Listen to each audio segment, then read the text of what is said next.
I'm really impressed from the 10 years what Modi government has really did to us. As a citizen of India, I saw so much of development in India, or the Pulwama attack, the surgical strike. I saw Modi giving power to the Indian army. But we won the Bangladesh war in 70s, so we've been in power for a very long time. But Indian Army, like when you talk about the Indian Army. Balakot was a shameful politicization of our armed forces, where people were going and saying Modi ki Sena, and all that sort of rhetoric. That is plain disgusting. And I mean, anybody who's been brought up in an armed forces background, like I have, or anyone else, in terms of who has respect for the military, would say that this sort of politicization of the military should not be allowed to happen. I particularly as a student, I have experienced certain instances or certain things where I feel that okay, if this particular man is in power, it's working in favor for me and for my people. Just a week back, we saw what the Prime Minister has said, that sort of incendiary Rajasthan. Rajasthan, Aligarh, a lot of places he said that, and even Yogi Adityanath said something about Sharia law recently. So that we cannot be isolated from these sort of events. Civic issues are of course important, but now it's much more about our communal fabric. But one thing is for sure, I would say, I think this election is we are developing as a country, but no longer as a nation. So the manifestos have been a very huge divide in this present context. It's more like two manifestos are being in competition with each other. In the state, if you look at the schemes, like the 5 schemes that is brought by the Congress government, it is actually in work because I travel by BMTC every day, and the Shakti Yojana, through which the free tickets is available, it is actually helping me. it's not like that great to tell that we are giving freebies, it is helping people. Like, how is it helping people? Is it really helpful for people? So there has to be a limitation of whatever the welfare schemes are providing. There has to be a limitation on how the verge is being dividing into capitalistic state. So when you don't do this, India will end up being another Sri Lanka. The first part, obviously, when we speak about Karnataka, that comes in our mind is Bangalore, Mysore, Mangalore.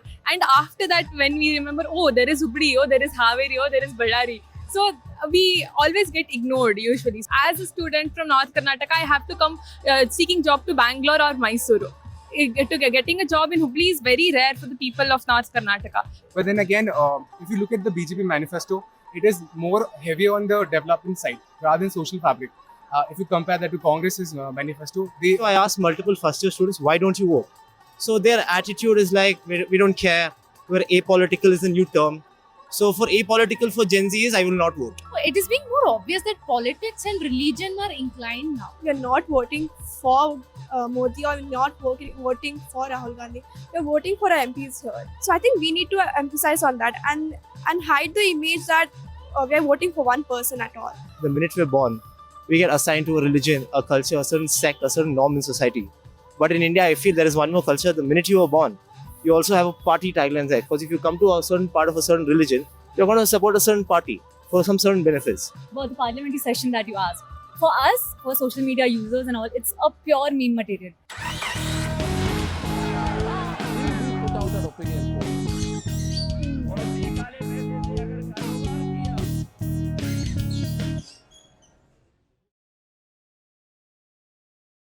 Welcome to another election show. We're in Bangalore, in Karnataka, in St. Joseph's College. By the time you watch this show, Bangalore would have voted, but Karnataka has another phase, which is in the third phase. Northern part of Karnataka is going to vote. But the reason why we're here is also because we have students from across the country here. We're going to be talking to young people here to know what their issues this election are. I have with me Pooja Prasanna from the News Minute. Welcome, Pooja. Thank you, Manisha. And let's get cracking. Let's start talking immediately to students that are here. So I just want to know first from all of you quickly, what are your main election issues this time? For me, this election is very crucial. It's different from state elections, obviously, because we have a whole concentrated power into a person, actually, on whose face the whole entire election has been taking place. The process, I feel. You're talking about Narendra Modi. Yeah. Okay, and I feel there are many important issues which have been ignored. For example, education. For example, marginalized communities. For example, women. We have seen that the concept, the upliftment of women has been ignored in multiple manifestos. So I think that needs to be emphasized. As a woman, like what are the important issues for you as a young woman, as a student, like in terms of infrastructure or safety or questions of employment? Is there something particular that you think of? I think there are multiple. For example, safety of women in campus in particular, because there has been harassment issues or even bullying issues in many colleges, I feel. And even in public sphere, there needs to be surveillance, or at least importance needs to be given. For example, recently we had a free public service for women in transportation. I think that is an emphasis, but I feel there needs to be a sort of awareness programs that need to be which need to be emphasized on. This is the first time I'm voting for the Lok Sabha elections. Okay, great. Yeah. So this time while voting, I mainly think before voting I'm really now I've started thinking about whom to vote because there is a new candidate from the main party in our constituency and a former Prime Minister of Karnataka, that is Basavaraj Bommai. So I'm thinking whom to vote. Is it for the should we give chance for the newer member, or should we give the chance for the already experienced person? Even if we give him the chance, how can he get the development to our part of state? Because North Karnataka is usually considered the second. The first part, obviously, when we speak about Karnataka, that comes in our mind is Bangalore, Mysore, Mangalore, and after that, when we remember, oh, there is Hubli, oh, there is Haveri, oh, there is Ballari. So we always get ignored usually. So this time, before I vote, I will think about the issues that's already happening and how can the leader whom I vote can solve this. So in terms of issue, like what's important? Because a lot of people say development, but I just want you to define development. Like when you say development, do you mean roads? Do you mean better hospitals? Do you mean transport? In terms of development, we call Bangalore a developing city, or most one of the very developed city of Karnataka because of all the job opportunities we get in Bangalore. People from North Karnataka, usually, most of them come to Bangalore for the job. So if we get, if the state government takes an initiative to start give opportunities for the IT companies to start their startups or start their new companies in the north side of Karnataka, that will be helpful for all the people also. As a student from North Karnataka, I have to come seeking job to Bangalore or Mysuru. Getting a job in Hubli is very rare for the people of North Karnataka. So one issue, as she pointed, that is regarding unemployment. Now, if you look at these government jobs behind which youths are running, for example, take UPSC, like 15 lakh plus more candidates apply, and there is only thousands of them who get selected. And what about the rest of them? They literally they give up on their jobs just to secure a government job. Now, where is that security? Now, how are you giving the guarantees for those candidates, for those 15 lakh candidates, apart when you have only 1,000 seats there? And another thing, while choosing the candidate, I think most of us look for a face value, like in terms of, is it BJP, is it Congress, is it All India Tribunal Congress, or whatever it is. So I think in the state, if you look at the schemes, like the 5 schemes that is brought by the Congress government, it is actually in work, because I travel by BMTC every day, and the Shakti Yojana, through which the free tickets is available, it is actually helping me. And also another scheme, that is the Arogya Bhagya. My dad got diagnosed with angioplasty last year, and it was actually helpful for us, because at some crucial moment you need that support. And I think the schemes which are bringing out is good, but then another question is, to what extent are they being implemented? You wanted to say something?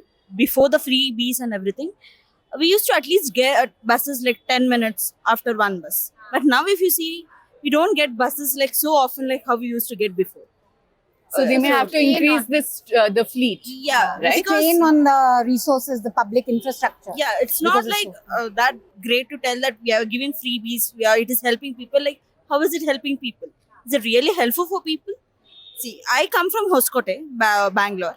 So I used to travel by bus. Like recently when this freebies came out, though there was no proper bus facility, so I started coming in scooty because there was no proper bus facilities.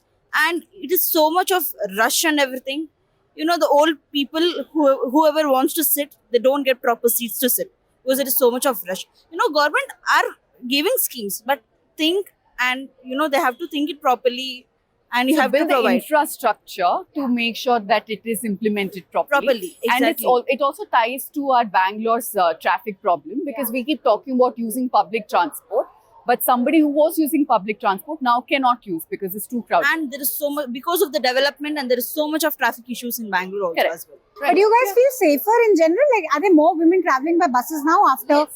Is that a thing? Like, just because there are more women? They're getting more work, employment opportunities after this. Thinking about that also, yeah, many people came out because there is so much of free buses and everything. So tell me about Assam. Like, what are the big issues that you're hearing back home? People talking about, or even for you personally, what are the big issues? So right now, the most pressing issue there is the implementation of CAA. So basically, it's been coerced onto the citizens there. Most people there do not want that You're law talking to be about the implemented. Citizenship Amendment Act, Yeah, which is the- very contentious in Assam. It's very Yeah. different from rest of the country. Yeah. So the scenario in Assam is way different than what is in the north, because Assamese citizens they fear that if this law is implemented, immigrants would there would be a huge influx of immigrants into Assam, which would further deplete the jobs there. People would lose out on culture. When I was growing up there, this was a constant discussion every now and then. Students of all age, people of all age discuss about this Citizenship Amendment Act. On top of which, there's a huge disparity there, which is in regards of jobs. So Assamese people, they fear that if there's an influx of people from outside, they would lose out on their jobs, they would lose out on their culture, they would lose out their own identity. What do you which is think the of your major- CM, Hemant? What is his performance like? He's like the Yogi Adityanath of I mean, Assam. personally, if I say, when I was growing up in my town, it was it was crude, at least to say. I mean, it was not well developed. Okay. And after the BJP government took over, I can say developments have happened. But And then again, Can you explain to our audience what all, like, what are the key things that you've noticed change since the BJP government has come? so just very recently, there was a medical college that was built in my town. But when I was growing up, it was basically a village. It was completely empty. But now I can see malls being constructed, hospitals being constructed. There's a college being constructed. So there have been developments. But then again, if you look at the BJP manifesto, it is more heavier on the development side rather than social fabric.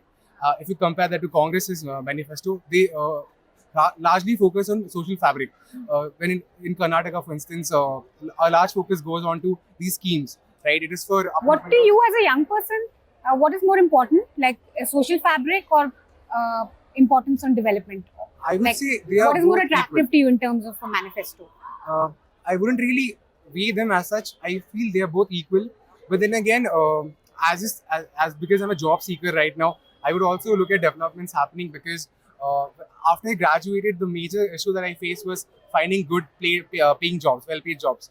Despite the skills I possess, I could not really find a job which suits my skill set. I mean, Karnataka is not in a silo, right? Because over here, just a week back, we saw what the Prime Minister has said. That sort of incendiary. Rajasthan. Rajasthan, Aligarh, a lot of places he said that. And even Yogi Adityanath said something about Sharia law recently. So that we cannot be isolated from these sort of events. Civic issues are, of course, important, but now it's much more about our communal fabric, social harmony, and so on and so forth. So this sort of bearing their communal fangs like that, it's not on the fringes anymore. It's not just Pragya Thakur, it's not just our Bangalore South MP. It's much more than that if it's coming from the Prime Minister himself. So I feel Actually, I want to ask you one question, and Pooja, can I come in? Because you're from Delhi, but you're voting here, what do you think of the communal atmosphere or conversations around Hindu-Muslim when you compare it from North, where you come from, and then South in Bangalore?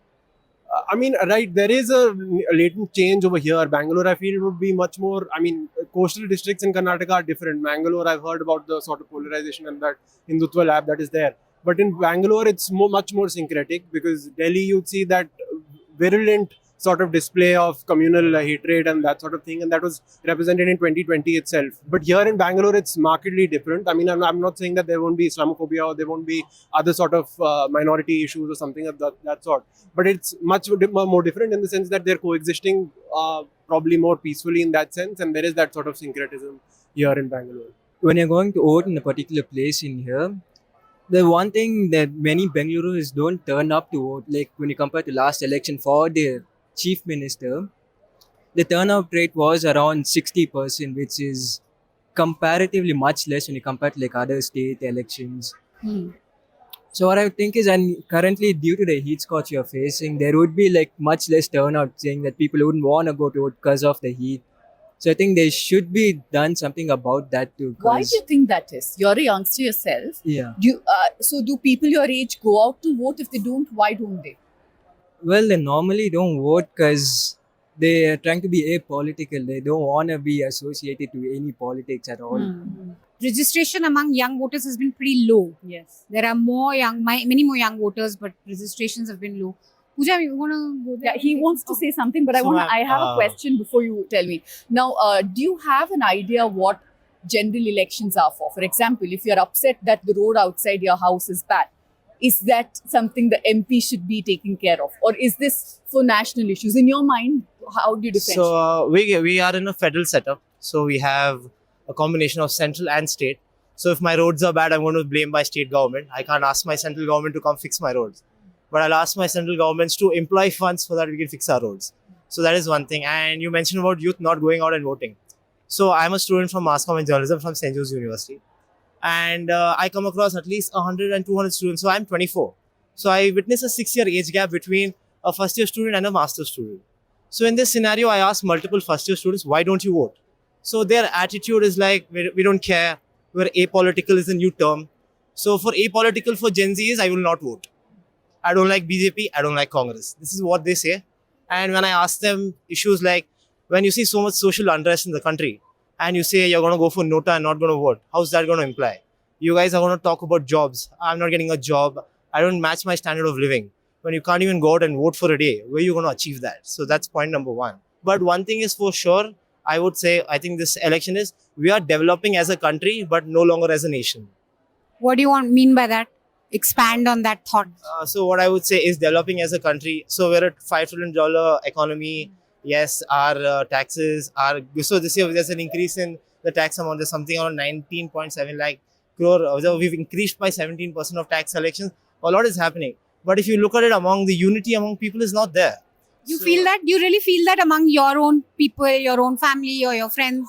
Yeah, definitely. There is no unity. When we come on a political stance, people don't go ahead and they do not unite with that. But they would like to unite on basis of problems, but not solving them. So there is no unity when coming to problem solving, but there is unity about cribbing about the problems. Yes, because it's easy and fun to crib. But and it's a great bonding exercise. But I wanted to now get their views on, the election is about, of course, your constituencies, your member of parliament, but it's also about Modi government's performance, the 10 years. So if anyone has thoughts on that, the good, the bad, the ugly. What I believe is the problem lies within us. When you are hiring a person for your job, he's not an experienced person. You look at his resume, you look at his skills. So that is what we are up to now. We have very fresh candidates now. So we don't know anything about them. We know that they have been a very good person in their field. They are notably enough in their field. So they are now into politics. Let's say if I am from Bangalore Rural Constituency, we have Dr. C.N. Manjunath as the contestant now. We don't know, we just know he is a very good doctor. He's a very good cardiologist. We don't know how good a leader is, how good an opponent he would be, how good the politician he could be. So we obviously look into their party's manifesto. When the problem lies in the manifesto, we can't do anything. So the manifestos have been a very huge divide at this present context. It's more like two manifestos are being in competition with each other. One says we are providing another free benefits for poorer family for 1 lakh every year. That will be nearly up to 80 crore families. Another party says we are providing the free grains. We'll be continuing to doing for further 5 more years. So these problems lie in the manifestos, and we as a citizen, it is our responsibility to do what the right thing is. So as far as in our election and in our constituency, we are not sure who would be the right candidate. But as a student, what is important for you? Welfare schemes or development, like we've been asking? What do you rate more? See, we live in a democratic country. For namesake, it's a democracy, but it is electoral autocracy, I feel. We vote the leaders, but they rule on by our own. So free schemes, it's more like you are shifting the country towards a capitalistic state. It has to be somewhere around social welfare state and capitalistic. The country should lie between these two both. So there has to be a limitation of whatever the welfare schemes they're providing. There has to be a limitation on how the verge is being dividing into capitalistic state. So when you don't do this, India will end up being another Sri Lanka. You provide free schemes, you'll be in debt. See, in Maharashtra, all of us know it's a coalition government. It's MVA, there's Maha Vikas Aghadi government, and we have authority. We have people in authorities from the NCP, from Shiv Sena, from BJP, and from Congress It's a as big well. khichdi. Yeah, it's a big conflict of interest among the politicians. And Maharashtra, you have a lot of cities, a lot of places where it's like a problem of drought still exists. And all of us are quite aware of the farmers' issue, like how they commit suicide every year, and about the MSP and entire thing. Now, if you refer the recent manifesto released by NCP, they mentioned that they want to increase the reservation in the state for a certain community. And the second thing is they want to amend or they want to propose certain changes in CAA, in NCR, and in UAPA. These are the three segments they want. And this is the main three schemes or the main three categories, the areas where the BJP or the ruling party is focused on. So firstly, there's a lot of conflict or interest. Secondly, there's not much clear picture or not much clarity of what they have for the citizens of Maharashtra, what the residents can actually get. Coming to your major question that what Modi government has and what difference, I think what I wouldn't say the factor Modi because it's just the brand as we all know, but the party all over has definitely reformed the society, reformed the country's image. How? In terms of earlier the international relations we had with other countries and S. Jaishankar, the external affairs ministers, the kind of relations he has maintained and the kind of the trade balance, what we get to know as an audience about how this India has certain relation with A country, B country, especially those countries who are indulged in war right now. The way he's balanced it is pretty convincing and pretty appreciable for us. And also the reason why I say Modi or BJP, I wouldn't say that pro or anti, because we as an audience, or I particularly as a student, I have experienced certain instances or certain things where I feel that, okay, if this particular man is in power, it's working in favor for me and for my people. Can you just explain that a little bit? Like what exactly about the Modi government's work has impressed you the most, or you feel it's worked changed for your you? life for better, maybe? For in terms of education, I would say NEP. We got both backlashes and support for NEP. But NEP, I think it opened doors for more opportunities, like especially for people who want to learn in their linguistic language. It becomes easy for them to access education, and it also kind of breaks the old stereotypical thing that okay, you have to get certain grade and then you are applied to go in particular field, science, commerce, or etc. whatever it is. So these two factors, which I believe that NEP kind of helped, not only for me as a master's student, but in general for students. Swachh Bharat, the surgical strike, or to the Article 360 or whatnot. I'm really impressed from the 10 years what Modi government has really did to us. So there is a lot of backlashes also for that. But as a citizen of India, I saw so much of development in India, and I saw many people, like for example, we got so much of backlash for Ayodhya Ram Mandir, but people doesn't know how many people got employment there. It's not only the Ayodhya Ram Mandir; it's about the people who were so unemployed in and around there. And as soon as the Ayodhya came up, many people got employment. And even talking about the Pulwama attack, the surgical strike, I saw Modi giving power to the Indian army. Like India army, we saw Indian army in power. What not? But we won the Bangladesh war in 70s, so we've been in power for a very long time. But Indian army, when you talk about the Indian army. I'm voting for the first time this time, the local Sabha elections. As I remember, these are the few things which I keep in the mind while voting Narendra Modi. Communalism is something that you care about. Do you feel that either of the parties are either one is more communal Increase than in the other? Hindu-Muslim rhetoric, or like we've seen in the last second phase, there was a conversation about Mangal Sutra, Chinlenge, this and that. What do you think? So you, of course, are very impressed with his last work. year's hijab issue, right? How young women. So while are you're being- impressed with his work, what do you think of that aspect? I'm really impressed with the work, of course. But if something good is happening, of course, there has to be something bad, I guess. And people had to pull a Modi down. So these are the few things we can see, opposition wants to put it out, right? It is being more obvious that politics and religion are inclined now, and most of the politicians are making religion as a catalyst. They are making it seem like it is the power for them, but I don't think it needs to be that way, because if you look at these MPs, they will disappear in another 6 months after elections, and they'll again appear when after 5 years. Then you're not doing anything for the public. How are you representing people in the debates that are going in the parliament? How well are you concerned about people's issues? Apart from that, I see a lot of politicians, be it ruling, be it opposition, anyone.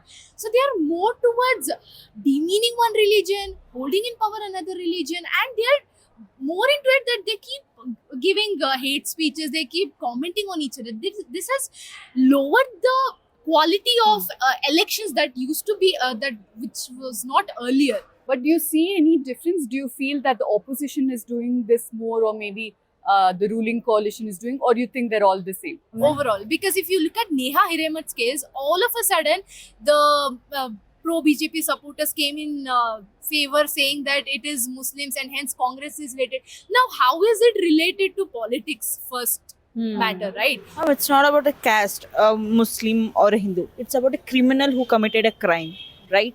And it's about a woman's safety. It happened inside the college. Just imagine he was a student though, but he was not a student when he committed a crime. So you don't like it when politicians turn it into like a religion issue? Seriously, I really don't like it, because people are like, he was a Muslim, so he committed a crime, and she's a Hindu. No, he's a criminal, he committed a crime. What do you make of governance? How would you rate it? What are the issues? I want to make one point clear that we are not voting for Modi, or not voting for Rahul Gandhi. We are voting for our MPs here. It's not a question of Prime Minister. Yeah, exactly. So I think we need to be aware of which MP we are voting, which MP is standing, what developments have they done in the local sphere. So I think we need to emphasize on that and hide the image that we are voting for one person at all.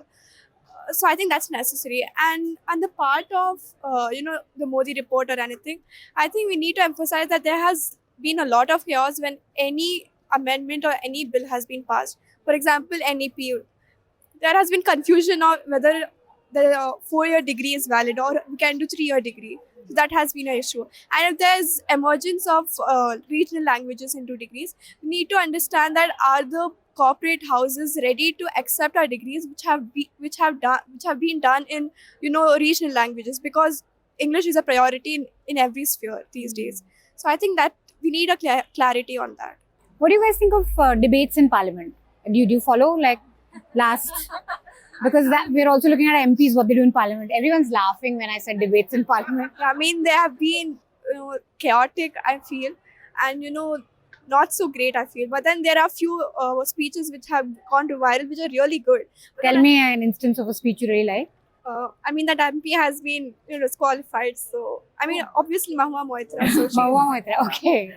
I mean, So you really like her speeches? Yeah, okay. I really love her speeches. Okay. So apart from that, I think there needs to be discourse in campus actually, because one thing which I have noticed is that in 2016, in 2018, we used to have strong young political involvement. But these days, we don't have young politicians, or we don't have political awareness on ground. We don't have discourse in campuses and stuff. So I think that needs I to be must add here, Manisha, that Karnataka has banned student politics since 1980s. So you can't have elections in universities. So yeah, that's It's more another issue. peaceful than Kerala. I the have another campuses. take. I think that also means that students are not Getting to politically participate, more aware. Yeah. Or also just participating. Correct. Correct. You want to come in on Modi government's performance, good, bad? Right, so mostly bad, I guess. The only good thing is that he's brought out a lot of, in terms of the facade that people had, that we're for development, we're for Vikas and everything. At the end of the day, with his communal rhetoric and everything that his government represents and that ideology represents, he's brought down that mask. So people are openly communal now, the people are openly transparent about what they want. And secondly, about issues like Balakot and 370. Article 370, I don't see how somebody in Karnataka is seeing that benefit. If a state is being disenfranchised for 6 years, there's no elections for 6 years, there's no internet for 2 years at large, and the legal subterfuge that was involved in this thing. I'm not even getting into the Supreme Court judgment. To Balakot. Balakot was a shameful politicization of our armed forces, where people were going and saying Modi ki Sena, and all that sort of rhetoric. That is plain disgusting. And I mean, anybody who's been brought up in an armed forces background like I have, or anyone else in terms of who has respect for the military, would say that this sort of politicization of the military should not be allowed to happen. And so those two main points that they keep harping on about. And third, even about the Ram Mandir thing. I don't see why my Prime Minister should be acting like as the high priest or as the Pope or whatever involved in a temple inauguration. I don't see what his role is over there and how that sort of investment in that, and even with the that Tilak thing that happened on Ram Navami, that sort of investment that is happening there, that is... There's one question like, what is your view of the opposition of the last 10 years? Have they been able to, so you've brought out a range of concerns. Have they been effective in bringing these issues to the fore, on fighting the government on these issues?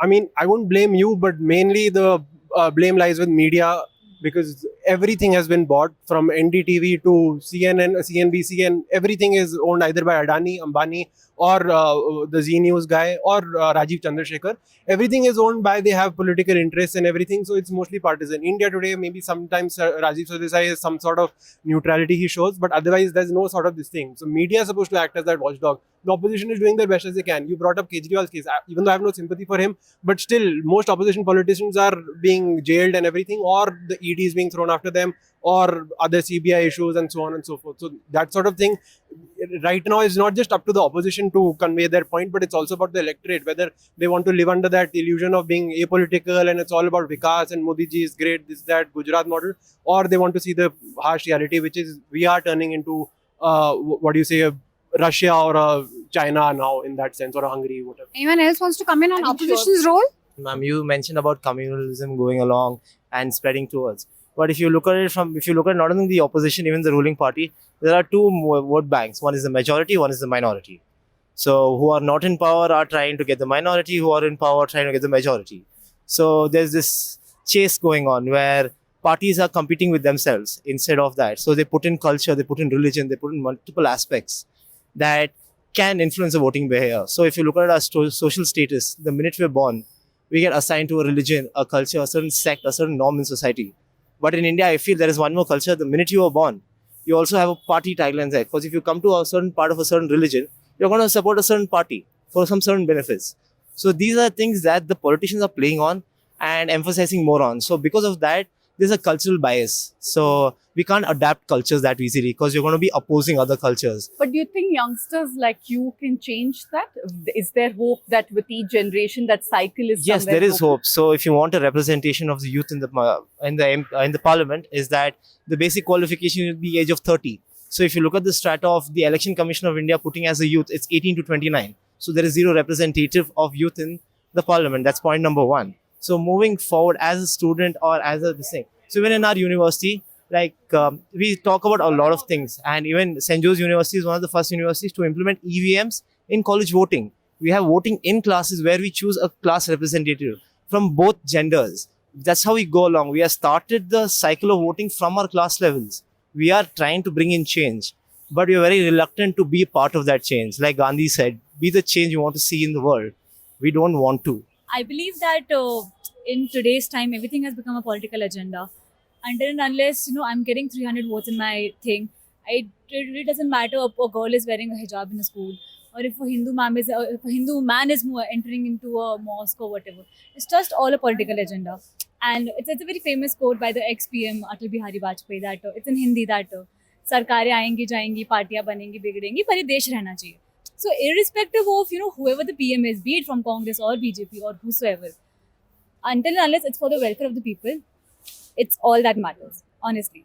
And about the parliamentary session that you asked, for us, for social media users and all, it's a pure meme material. The content that we get out of it, that Tell Lalu me has. 2 or 3 such memes from the parliament. The Pappu thing, I guess, it was in parliament itself. And That was Ramesh Biduri calling Rahul Gandhi. Pappu, yeah. Pappu yeah, ko Pappu, Sadbuddhi and then ho. Modi doing certain actions that kind of synced with a lot of meme songs. So it's a So when we talk about communalism, Assam is also quite a bit in news. Every now and then there are tensions, there are statements by the chief minister there. What do you think of that? If you look at the micro level there, growing up, I've seen there's not much tension as such, but ever since the discussion about CA seeped into the Assamese political scenario, there have been communal tensions, more so with the Bengali people and the Muslim Assamese people there. So Bengali Muslims and Assamese. Bengali Muslims and Assamese people there. So that the CA coercion is what has led to this. Growing up, I've never seen that as such there, but ever since the CA was sort of coerced into the Assamese landscape, people have been more violent towards Bengali Muslims, which was there earlier as well, but it had sort of become. It wasn't as it was weak. On the It wasn't on the boiling front. in the way. Yeah, it was that- not boiling as such. But then again, the CA. Also visceral.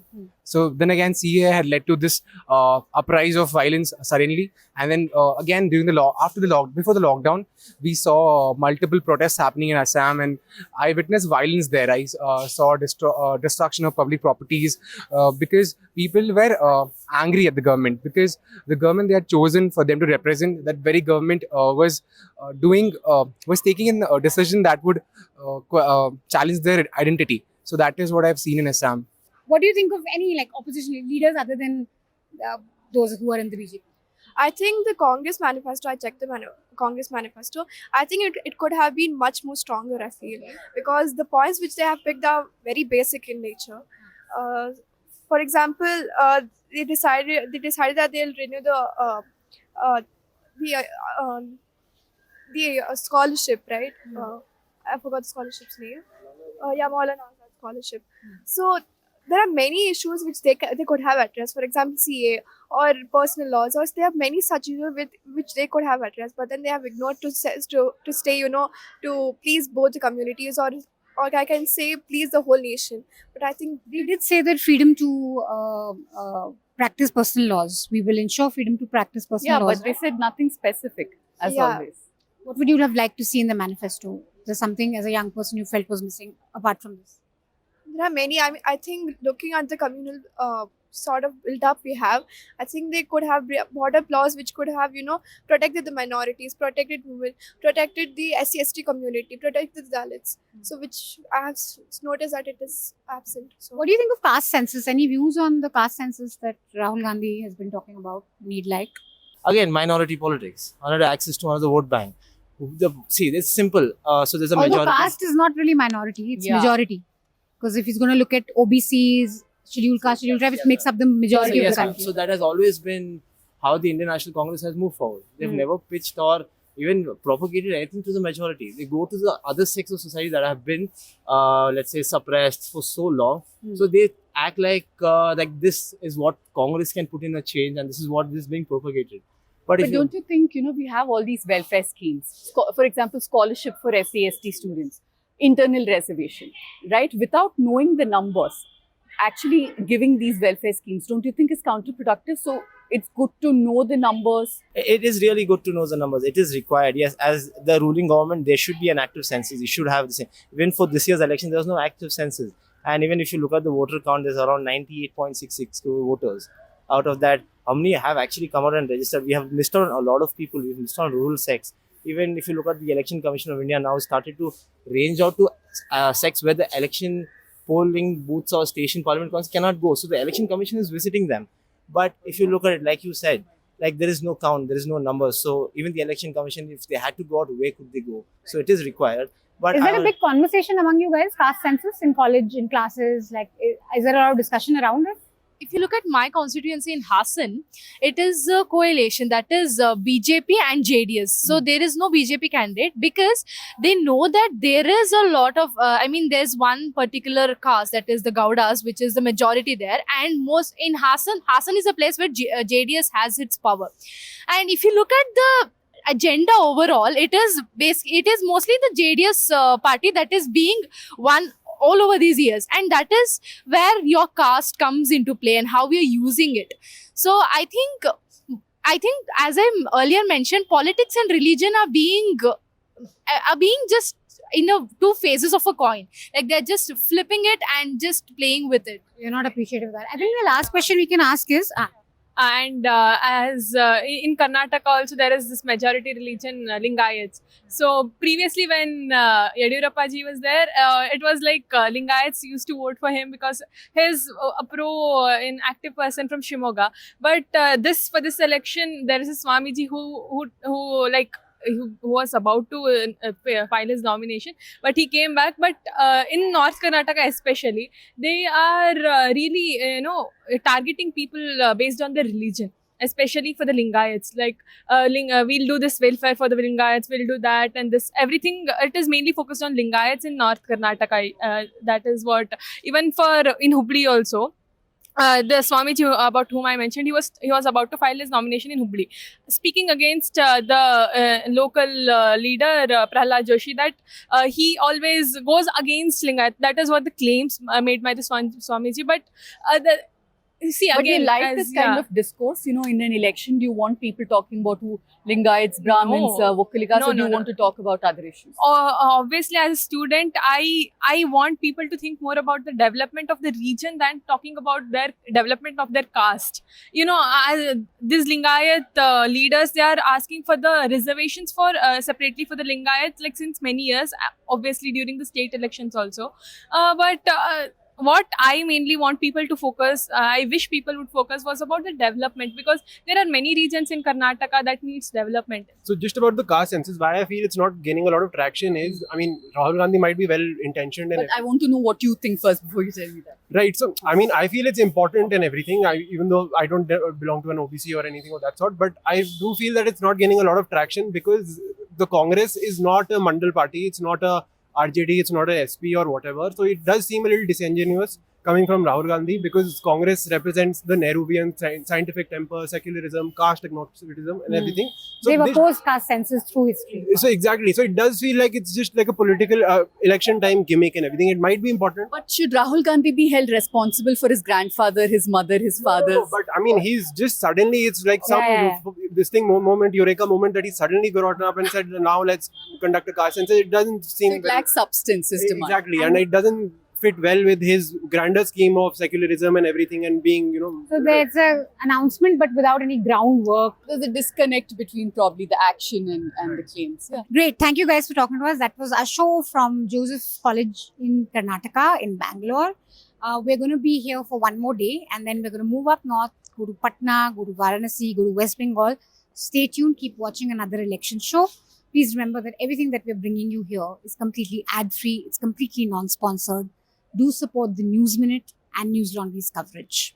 We have reporters who are spread across south and northern part of India. So if you want more voices from the ground, do your bit to support independent journalism. Do check out our joint subscription, the News Laundry and News Minute joint subscription fund. See what verticals you like. Make sure you contribute. This election season, your right to choose puts you at the heart of it again. We'd like to be your eyes and ears. Choose the journalism and media that serves democracy and you. Simply log on to newslaundry.com/2024 election fund and choose an amount of your choice for the reports of your choice.